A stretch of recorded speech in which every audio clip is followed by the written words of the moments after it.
이제 우리 한사랑교회는 뜨거움에 깊이를 더하는 그러한 교회가 되어야 하겠습니다. 그래서 경청이라는 주제를 가지고 계속해서 함께 말씀을 나누고 있죠. 우리 한사랑교회는 그동안 뜨거움의 역사가 있었던 교회로 알려져 있었습니다. 늘 온도에 비유해서 우리 한사랑교회의 상황을 설명을 했었죠. 뜨거운 기도, 뜨거운 찬양, 뜨거운 부흥, 뜨거운 선교, 뜨거운 말씀, 우리가 계속해서 이 온도를 통해서 우리의 신앙의 상태를 나타내었습니다. 이제 40년이 지난 지금 시점에서 이제 이 뜨거움에 깊이를 더하려고 합니다. 그래서 우리가 하나님의 말씀을 먼저 접하면서 우리 자신을 좀 돌아봐야 되겠어요. 한사랑교회의 역사가 40년이 되었죠.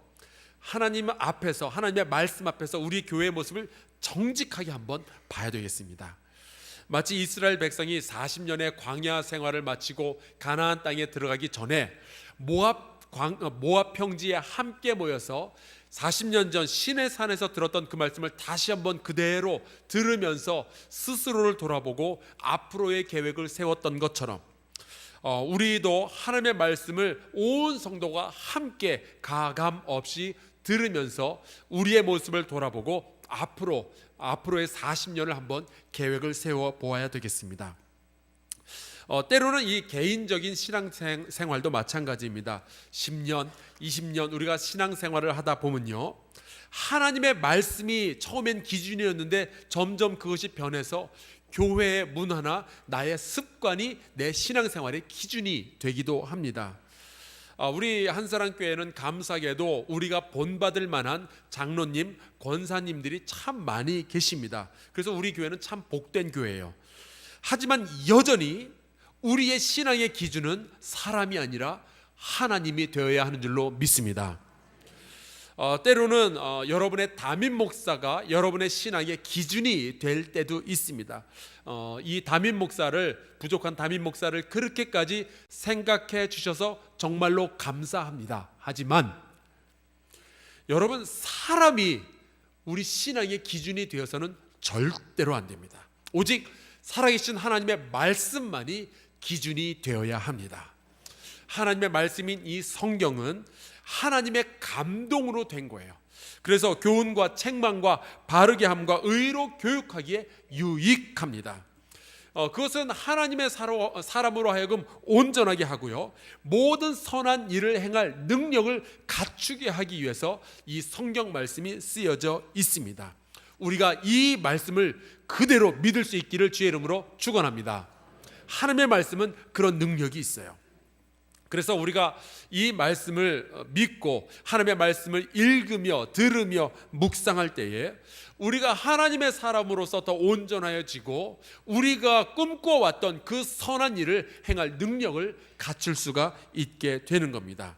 믿음으로 이 하나님의 말씀을 경청하는 이 모든 일에 우리 성도들 전부가 참여할 수 있기를 제가 다시 한번 정중하게 부탁드립니다. 꼭 참여해 주시길 바랍니다. 우리가 40년을 돌아보고 앞으로의 40년을 내다보면서 하나님의 말씀을 한번 싹 받아들이는 이것이 정말로 중요합니다. 우리가 함께 요즘 묵상하는 이 시편 119편은 그 하나님의 말씀을 받아들이는 주의 백성의 태도에 대한 묵상이고 그것을 기록해 놓은 시입니다. 오늘은 우리가 33절부터 40절까지의 말씀을 읽었는데요, 이 8절 모두 히브리어 알파벳의 5번째 글자 헤이라는 글자로 시작되는 그런 절들입니다.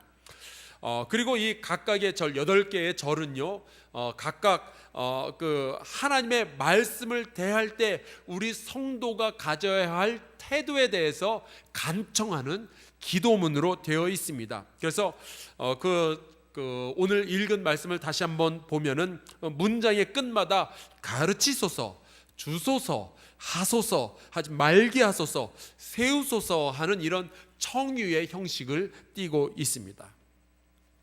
그런데 이 기도문들은요, 우리가 흔히 하듯이 그냥 하나님 저 좀 건강하게 해주세요, 돈 많이 벌게 해주세요, 우리 자녀 시험에 이번에 합격하게 해주세요, 이 사업이 대박나게 해주세요 하는 우리 일상생활의 편의들을 위한 기도들이 아니고 하나님의 말씀을 더 잘 듣고 배우고 깨달아 알게 해달라는 그러한 기도입니다.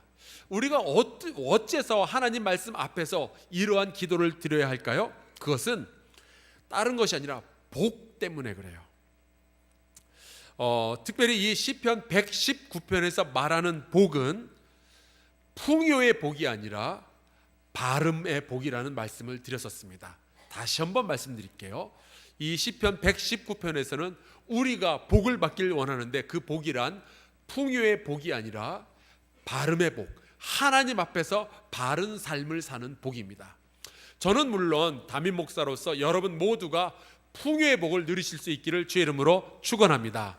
재정적으로도 풍요하고요, 건강도 잘 되고요, 여러분의 자녀도 잘 되고요, 여러분의 인간 관계도 좀 풍성해서 이 세상 살아가는 동안에 좀 넉넉하게 사실 수 있기를 바랍니다.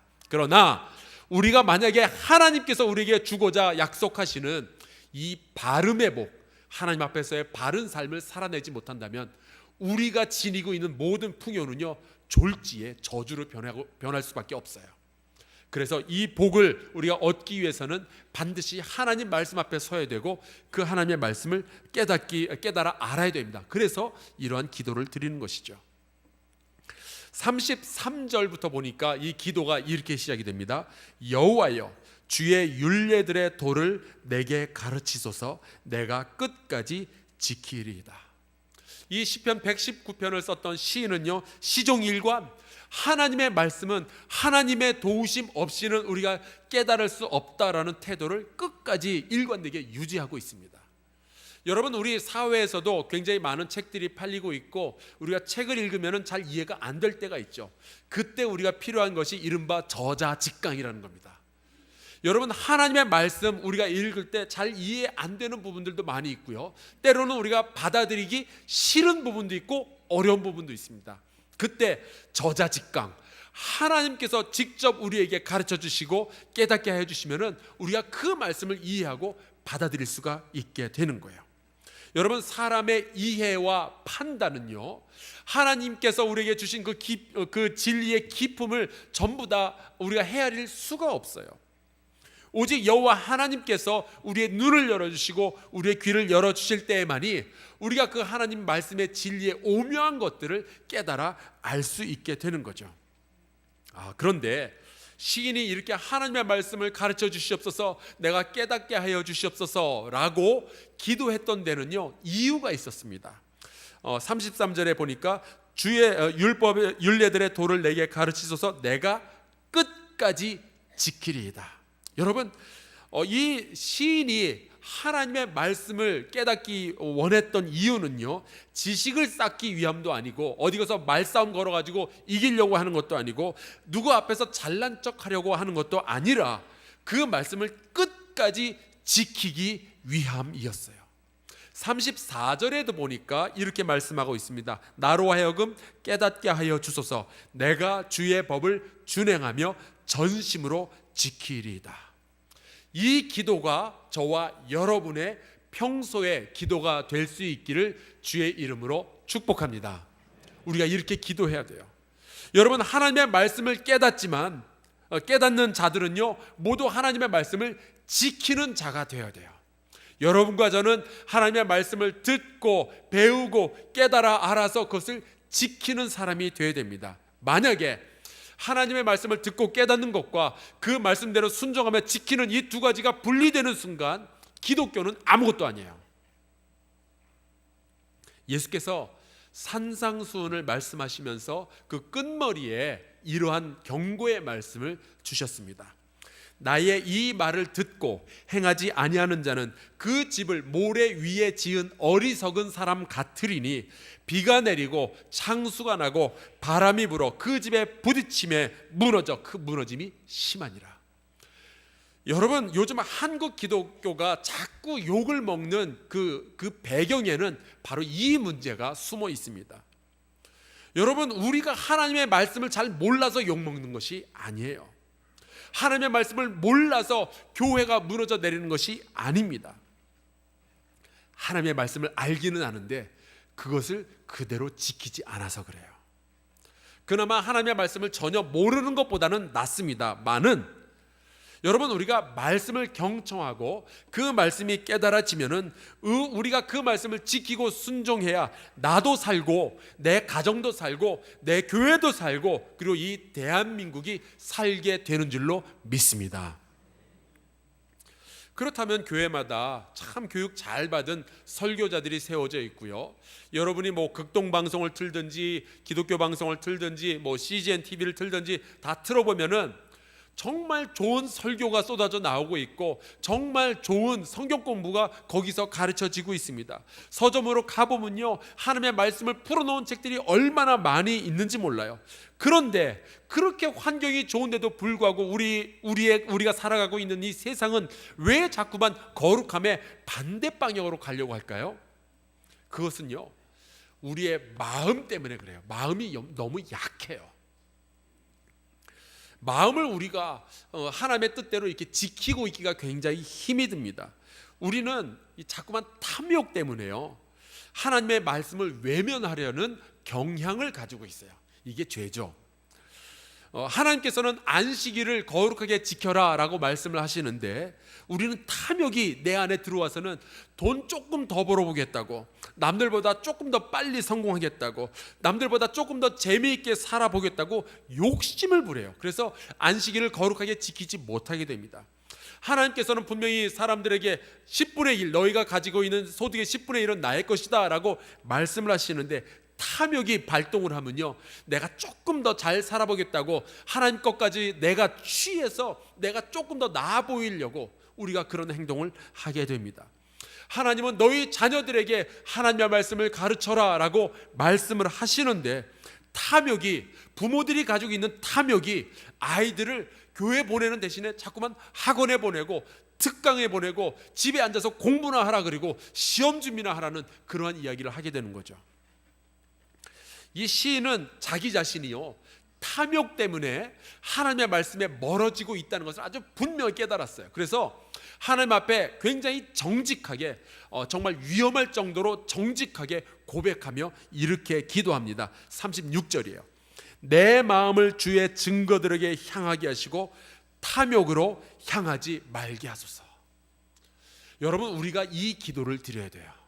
때로는요, 우리가 가지고 있는 탐욕 때문에 우리가 하나님의 말씀을 멀리하게 됩니다. 만약에 내가 하나님의 말씀 듣는 게 귀찮다, 그렇다면 혹시 내 안에 탐욕이 자리 잡고 있지 않은지 한번 확인해 보셔야 되겠어요. 그런데 다른 구절들에 비해서 오늘 우리가 같이 읽은 말씀의 37절과 40절에 아주 독특한 표현이 두 번 나옵니다. 이런 거예요. 나를 살아나게 하소서라는 기도 내용입니다. 저는 이 말씀을 묵상하다가 이거 좀 이상하다라는 생각이 들었어요. 여러분, 이 시편 119편을 지은 그 시인은 살았을까요? 죽었을까요? 물론 지금은 죽었죠. 지금은 죽었는데 이 시편 119편을 쓸 당시 그 사람은 살아있는 사람이었을까요?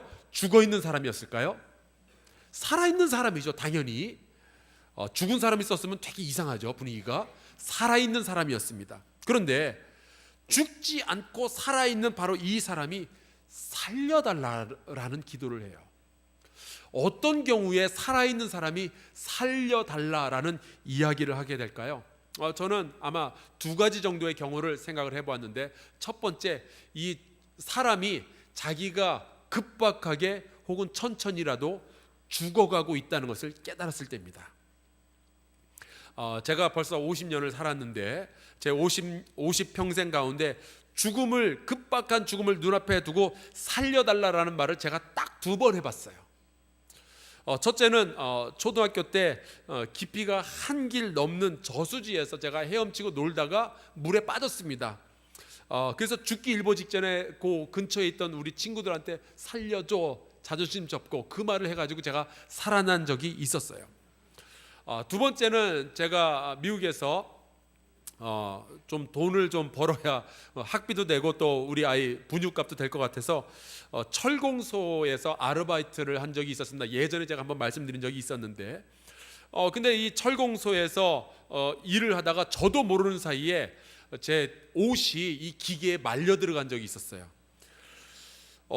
물에 빠졌을 때는 근처에 친구가 있어서 저를 살려줬는데, 철공소에서 일을 할 때는요, 이 옷이 말렸을 때는 주변에 아무도 없었고 저 혼자였어요. 게다가 너무 순식간에 일어난 일이라 주변에서 도움을 구할 길이 없었고 그냥 유일한 희망은 하나님밖에 없었습니다. 그래서 제가 하나님께 살려주세요라고 외쳤어요. 순간적으로 그 짧은 순간에 참 많은 생각이 지나가더라고요. 제일 먼저 제 아내 생각이 나고 아기 생각이 나고, 그리고 왠지 그 당시에 예전에 제가 초등학교 다닐 때 친구들 중에 왜 방앗간에 가서 기계 가지고 장난치다가 뭐 이렇게 몸에 그 부상을 입은 아이들, 그 생각이 확 지나갔어요.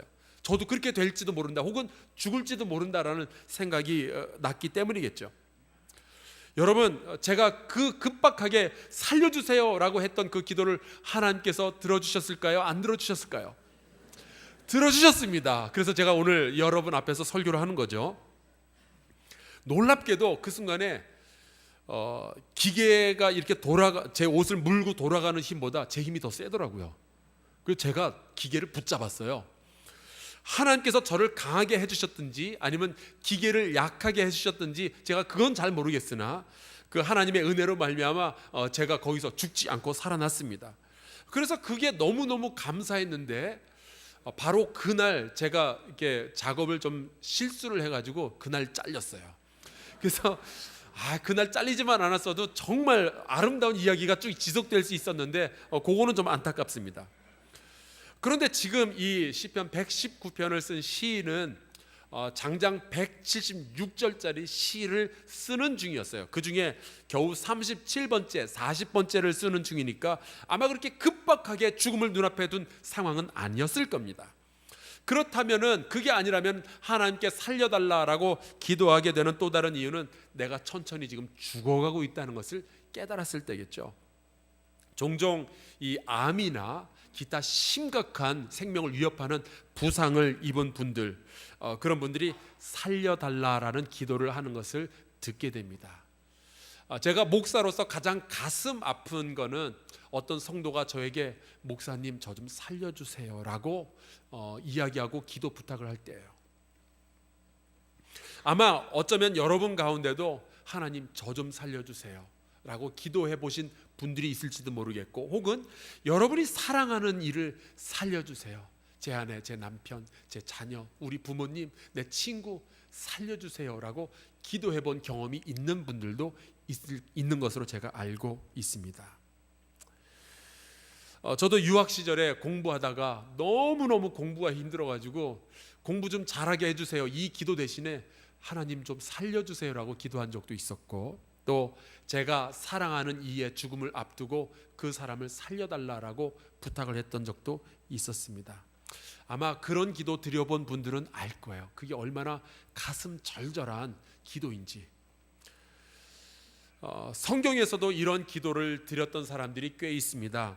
사무엘하 12장에 보면은 이 다윗이 죄를 지은 이유 때문에 새롭게 태어난 아기가 병이 들어서 죽어가죠. 그때 다윗 왕이 하나님께 이 아기 좀 살려달라고 그렇게 기도를 했는데 하나님은 그 기도를 들어주시지 않았습니다. 그런가 하면 열왕기하 20장에 보면은 히스기야 왕이 병에 들어서 죽게 되었을 때 이 히스기야 왕이 하나님 앞에 매달리죠. 하나님 살려주세요. 그랬더니 15년의 수명을 연장받았던 이야기도 성경에 기록되어져 있습니다. 하지만 지금 이 시편 119편을 기록한 시인은요, 그렇게 천천히 죽어가는 것 때문에 그게 두려워서 살려달라고 애원하고 있는 것으로 보이진 않아요.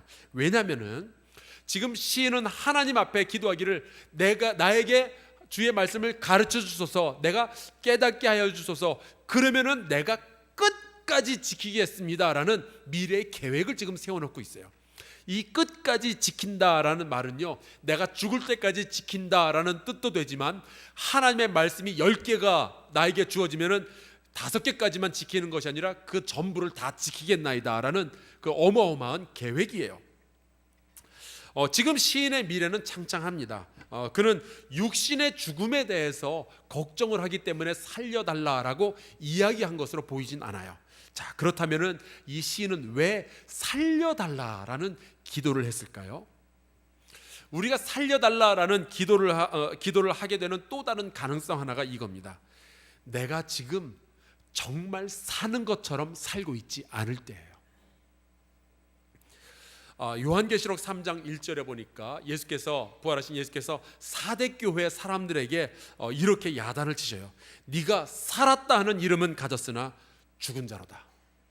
여러분, 우리가 숨은 쉬고 걸어다니고 음식도 먹고 사람들을 만나지만 사는 것처럼 살지 못할 때가 있어요.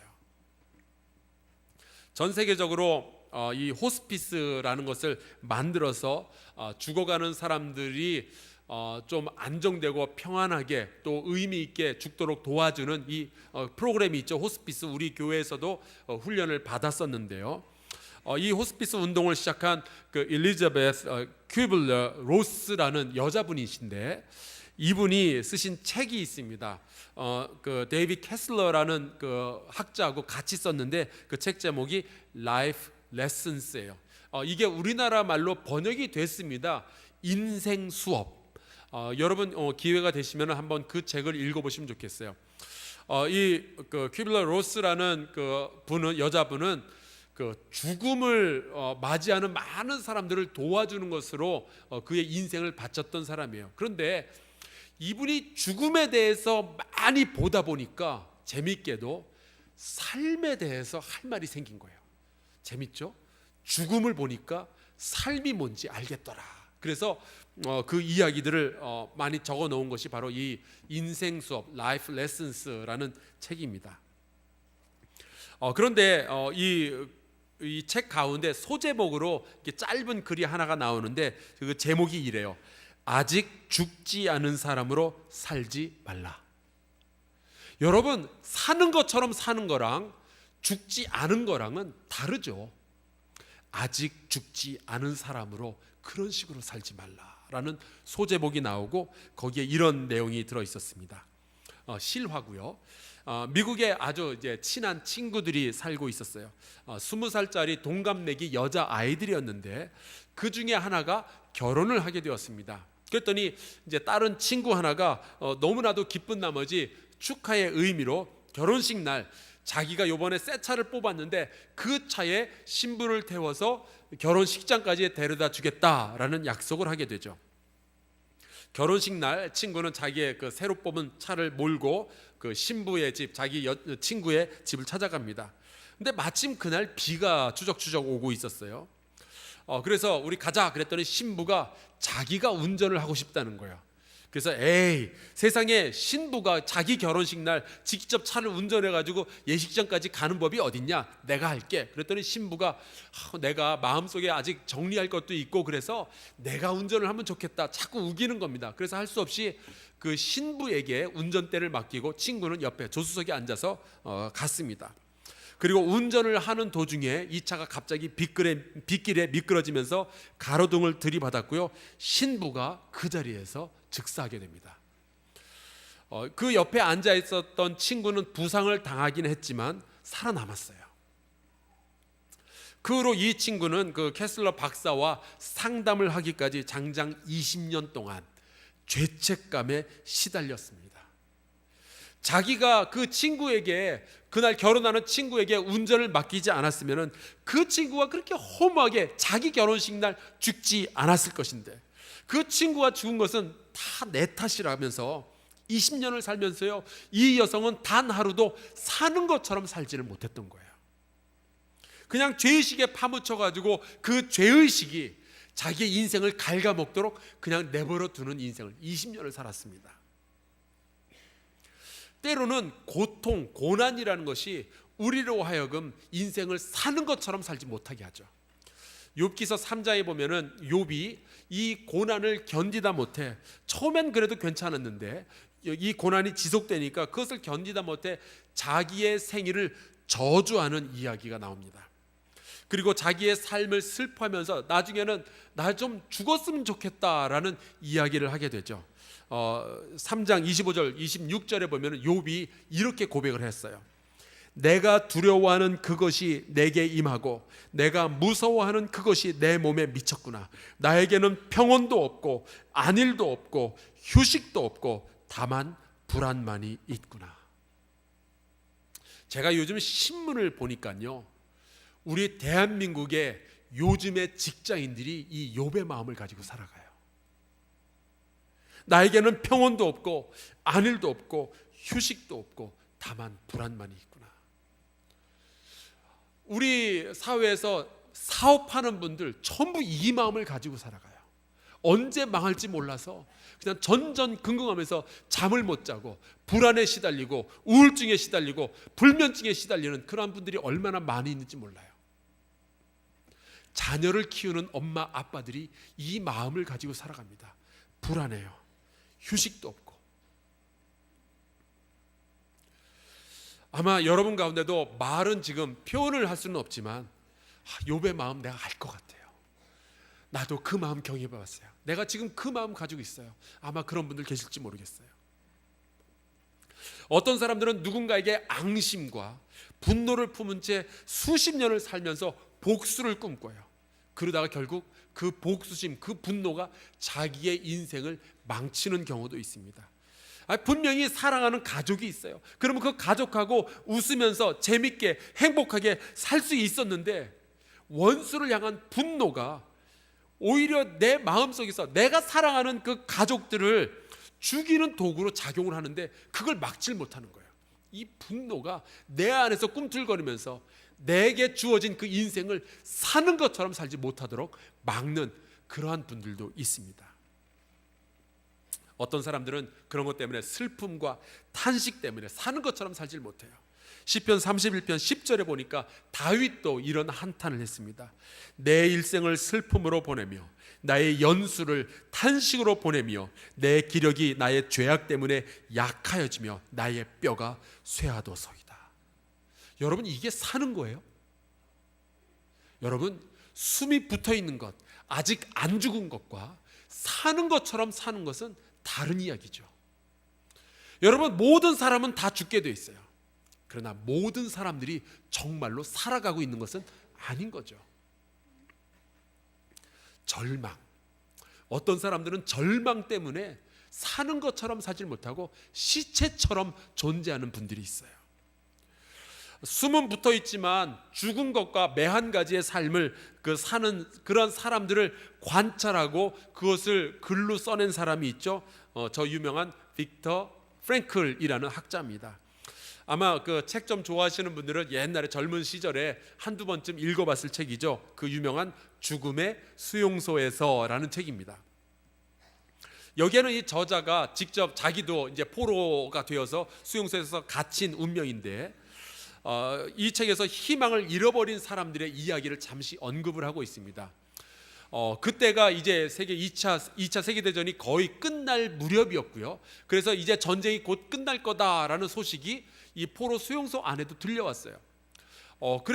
그런데 어느 해인가 그 성탄절이 오고 성탄절이 지나자마자 한두 주 사이에 포로 수용소에서 갑자기 수많은 사람들이 죽어버린 거예요. 이분이 어떻게 해서 갑자기 사람들이 크리스마스가 지나자마자 죽게 되었을까라고 연구를 하다가 깨달은 것이 있었습니다. 많은 포로들이 이제 전쟁도 거의 끝날 무렵이라는데 크리스마스 때쯤이면 내가 집에 갈 수 있겠지라는 작은 소망에 자기의 삶을 걸어봤던 거예요.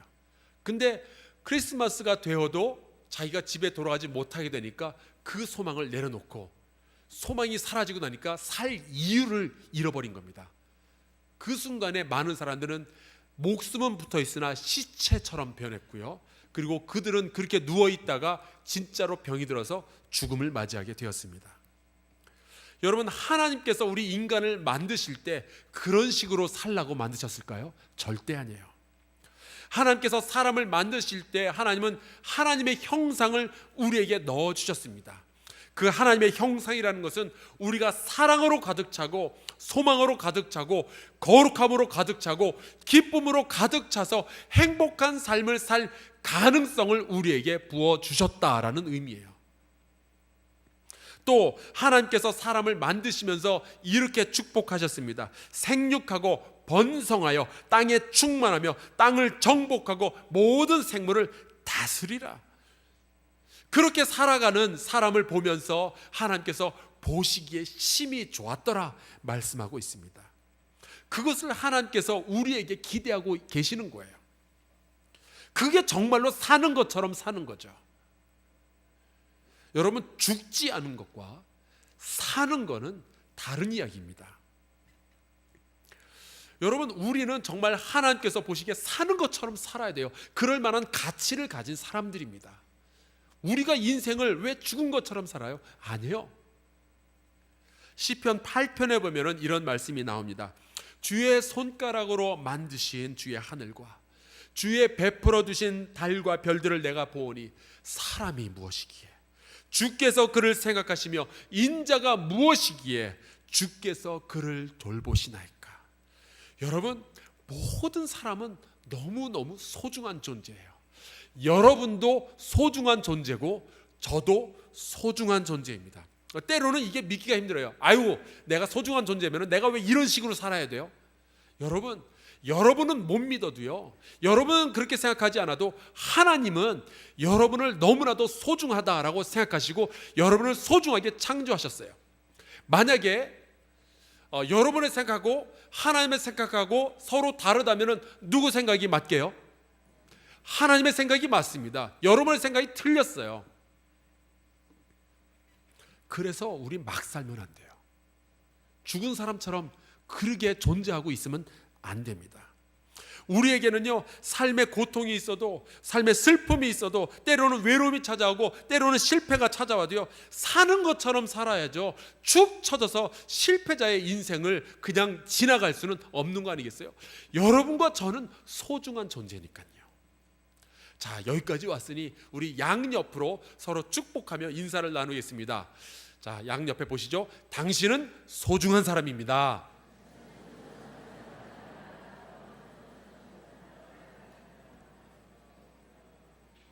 자, 이번에는 자기 가슴에 이렇게 손을 얹고, 자, 따라서 고백해 보겠습니다. 나는 소중한 사람입니다.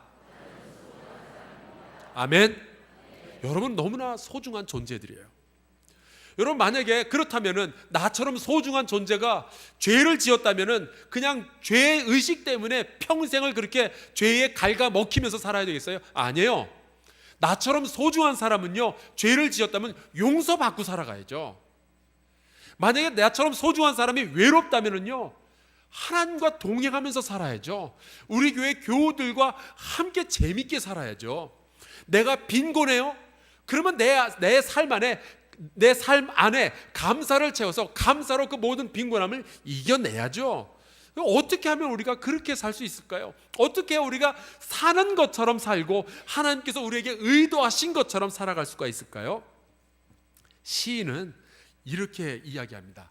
주의 길에 서야 한다. 여러분, 우리가 하나님의 말씀을 잘 듣지 않게 되면요, 주의 길이 아니라 나의 길을 가려고 그래요. 마이 웨이를 가려고 합니다. 내 방식대로 믿고 내 방식대로 계획하고 내 방식대로 살아가려 하는 거예요. 그러나 여러분, 주의 길이 아닌 길은요, 나의 길이라고 부르지 않고 멸망이라고 불러요. 그리고 시인은 40절에 또 이렇게 기도합니다. 주의 의로 나를 살아나게 하소서. 여러분, 나의 의가 아니고 주의 의입니다. 이게 복음의 핵심이에요. 여러분, 우리가 구원받고 주의 백성이 된 것은 나의 의로 인해서 그렇게 된 게 아니죠. 우리가 영원한 생명을 얻어서 주의 백성으로서 사람답게 살아갈 수 있는 것은 내가 의로워서가 아니라 하나님의 의가 예수 그리스도의 십자가 보혈로 말미암아 우리에게 나타났기 때문입니다. 주의 의가 우리를 살리는 힘이에요. 하나님의 말씀을 들을 때 주의 의로운 판단이 우리를 살려내는 겁니다. 우리는 나의 의가 아니라 주님의 의를 의지할 때 살아날 수가 있어요. 만약에 하나님의 말씀을 우리가 잘 알지 못하고 깨닫지 못하게 되면요, 주님의 의가 아니라 내 의를 앞세우기 시작해요. 내 의가 앞서면요, 내가 정한 이 기준에 맞지 않는 모든 것들을 불만으로, 불평으로 여기고 비판을 하기 시작합니다. 내 이웃을 비판하기 시작하고요, 교회를 비판하기 시작하고요, 심지어 내 자신의 인생마저도 이거 왜 이따위야 라는 생각을 하기 시작하죠. 모든 상황에 대해서 내 의가 앞서니까 내 기준에 맞는 완벽한 삶을 살려고 합니다.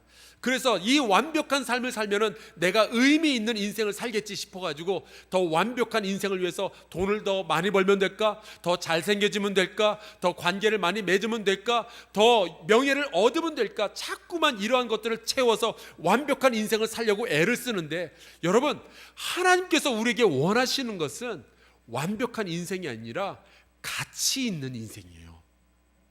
완벽한 인생하고 가치 있는 인생은 서로 다른 별개의 문제입니다. 여러분, 우리가 가치 있는 인생, 정말 하나님 앞에서 사는 것처럼 사는 인생, 그 인생을 살기 원한다면 우리가 주의 길에 서야 되고요, 주의 의로 살아남을 경험해야 됩니다. 하나님의 말씀이 우리 안에 있어야 되는 거죠. 그래서 우리가 주의 길에서 살아나고 주의 의로 살아나기 원하는 모든 성도 여러분과 함께 하나님의 말씀을 듣고 경청하는 것을 내일 아침부터 시작합니다. 앞으로 1년 동안 꾸준히 주의 음성을 들으면서 성경 창세기부터 요한계시록까지의 말씀을 함께 전부 다 같이 읽도록 하겠는데요, 지금 우리가 하나님 앞에 결단하는 시간을 가지도록 하겠습니다. 예, 우리 다 같이 찬송가 292장 찬양하겠습니다.